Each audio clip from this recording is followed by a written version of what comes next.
पुष्पराज सिंह है और प्रयाग से आगे निकलते ही अपना कृष्णा गांव जो कि वो तहसील है प्रयाग का, और यहाँ पर भंडारा चलता है और जितने भी लोग आते हैं उसको प्रेम से हाव भाव से खिलाते हैं। तो उसको दिल से सलाम, हमारी ओर से भी सलाम कि इतना बढ़िया काम कर रहे हैं। तो हमने उसकी नोंध ली है।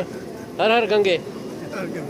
વારાણસી જતા હતા પ્રયાગથી આવીને અને રસ્તામાં ભંડારો આવી ગયો અને ખૂબ જ સરસ સરાહનીય કામ છે આ લોકોનું કે બધાને પકડી પકડીને પ્રસાદ અપાવે છે।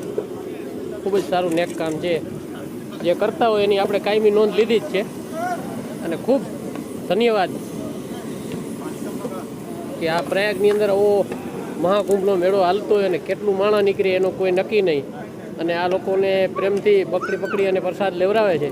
તો એ લોકોને દિલથી સલામ છે। એટલે મને એમ થઈ ગયું કે એક રીલ એની બનવી જ જોઈએ, તો બનાવી। હર હર ગંગે।